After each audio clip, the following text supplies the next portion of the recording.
Hello, welcome again to Connecting the Dots.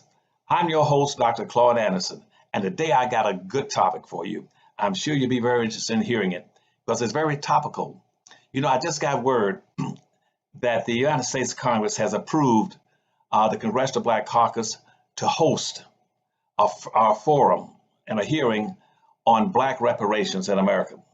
And ironically, they've chosen some people that are very noted and visible Black folk in the country, but people who 9 times out of 10 have not had the seasoned experience or the educational training or the social economic involvement in terms of job application to be able to deal with these issues sufficiently. This is something that the dominant white society has been doing for many years. They use these individuals sort of misdirect or what I call rope-a-dope to confuse the issues and mislead Black folk. Now let's go back and see how the history has done this as a pattern. Let me go back as far as I can go back to show you how this pattern remains consistent. And that's what that confuses Blacks and keeps Blacks pretty well locked into the bottom line because they never know which way to go or who to trust and what's being said. Now this thing first showed up, let's say, in Africa.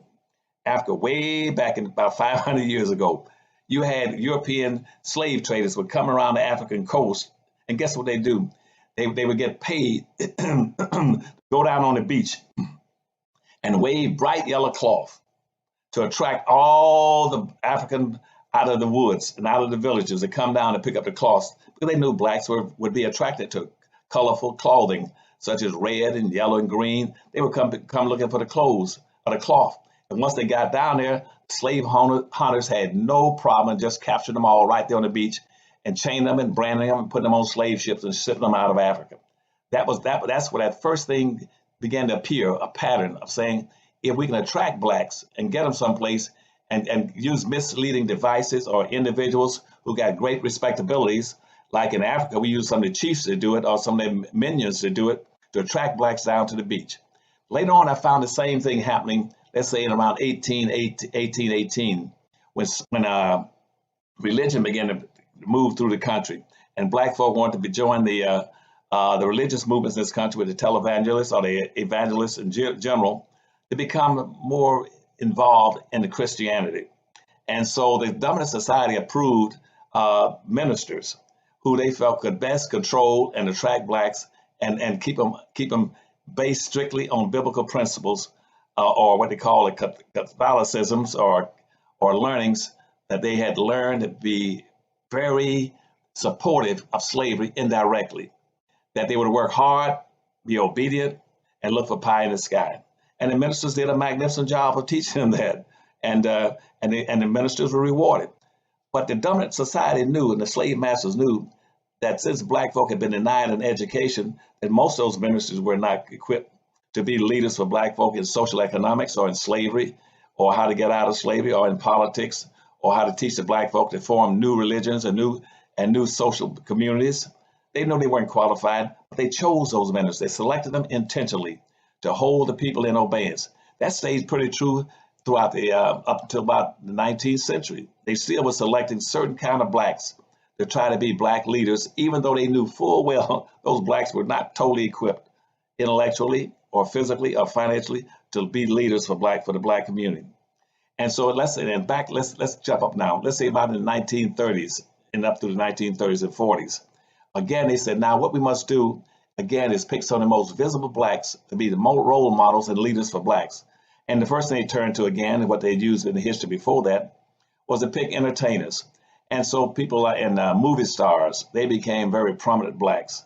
And Hattie McDaniels from Gone with the Wind, she became a very visible Black.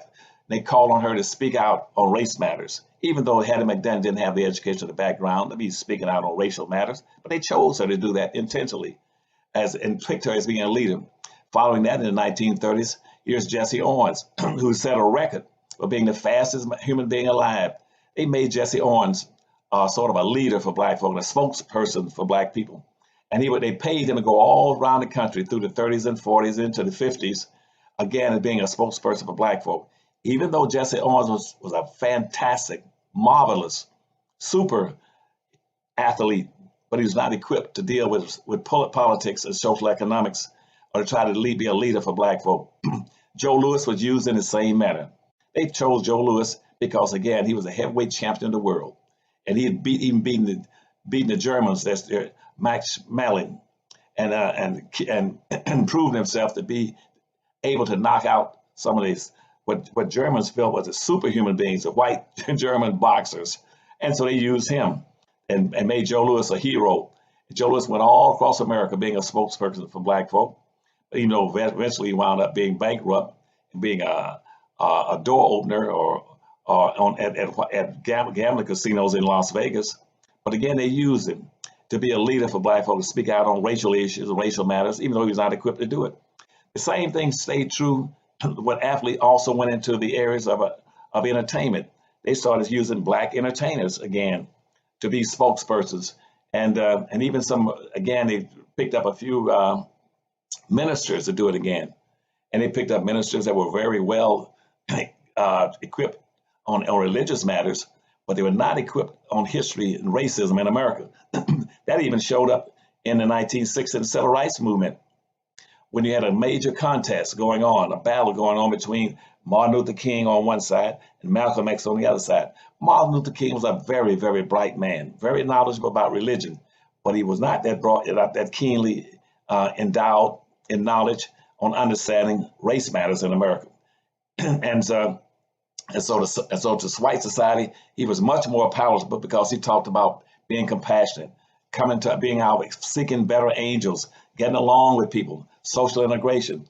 Well, on the other side, they had Malcolm X. Malcolm X was much more in depth and breadth in terms of race matters. But the dominant society preferred Martin Luther King over Malcolm X. And so Martin Luther King became the great spokesman for black folk, even though the masses of black folk in that particular time was more inclined to go along with Malcolm X, go along with Stokely Carmichael or Rap Brown or the Black Panthers. Most of the blacks of that country in the 1960s were more attracted to Malcolm X than to Martin Luther King. But the dominant society chose Martin Luther King to be the leader rather than Malcolm X. And that is held true. And let me jump up to recent times. Again, they still continue to pick black athletes and black entertainers or black comedians to be spokesperson for blacks. Donald Trump has proven to be no exception to that. He figured that out, how to use black folk, and said, if I can't get the black ministers, I'll get a few of them to help me to mislead the blacks, or to be what they call a lead cow. Back in the slaughterhouses, in the stockyards, they'd take a cow, put one bell on him around his neck, and let him walk up to the ramp into the slaughterhouse, and the rest of them would hear the bell and they would follow suit, go right into the slaughterhouse with the lead cow. They use ministers for that. Well, again, Donald Trump had figured that out, and he picked a few ministers. But in addition to that, he also figured he'd get him a few athletes and entertainers, and he invited them to meet with him in Washington, D.C. He invited Jim Brown, who's a fantastic athlete, a good-hearted man, a hard-working man who was very black conscious and very concerned about blacks. And but at the same time, they brought in Keon West, who's just a rap singer, and then they went and got Steve Harvey, who was a comedian, and set them up again to be spokespersons for black people in terms of dealing with Donald Trump and the political circumstance in this country, and that put them in a very, very negative position because they were ill-equipped to be able to deal with these issues. But Trump used them, and so what we have to start learning how to do is, how do we break this cycle? How do we break this cycle? When now you got the Congressional Black Caucus going to have a hearing on rap issues in this country, but rather than trying to pick the best qualified blacks in the country, they prefer to pick those who will adhere to the traditional thing of maintaining the status quo in black folk, and that's what you call rope-a-dope. And Muhammad Ali used it very successfully back in his days. He used what's called rope-a-dope. He would be in the ring fighting the fighter, and if he wanted to rat that fighter out and confuse the fighter, he just simply lean on the ropes and let the other fighter wear himself out, swinging at Muhammad Ali. And once he got tired, then Muhammad then would start fighting back. The dominant white society do that quite often.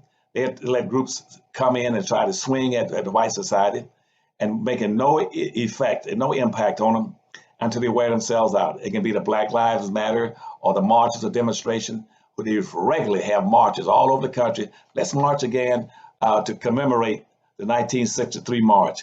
Let's march again to commemorate crossing the PD Bridge down in Alabama. And they go through all these changes, just wear blacks out. They use all their energy and money, flying all over the country, attending these meetings and marching. And now they're going to have these hearings. And now there are a lot of very conscious blacks in America, very well-educated blacks in America. And a lot of blacks that are knowledgeable about reparations and how it should be carried out for black folk. Now, why don't they choose those people? They're not going to choose them for a very simple reason. They want to choose black people, visible blacks in the country who they got confidence in are not going to try to change the status quo. And that is a shame. That's been going on throughout history, all the way back to the African coast, and it's still going on now. But what black folk need to do is to say this: we're not going to accept any black person that gets up and tries to be a model to represent black folk unless he can do 2 or 3 things. First, he can show us beyond a shadow of a doubt that he has a long history of academic training in pursuing race matters in politics and understanding the social economic dilemma of black folk, and is willing to commit himself to trying to change that. Point 1. Point 2, to show that he's had enough experience in all levels of government and business that now he's learned some skills in how to finesse the dominant white society and get some changes brought about for black folk. And thirdly, he must show beyond a shadow of a doubt that he's not just there to be a shadow and based on personality, and he's there just to be a rope-a-dope or to try to mislead blacks and sham them and keep them contained while the rest of the society goes right past blacks and blacks remain a permanent underclass in the society. That's where we are today. That's where we were about 500 years ago. Black folk are still confined to the lowest levels in this country with a poverty rate that's higher than anybody else. They got the least amount of wealth.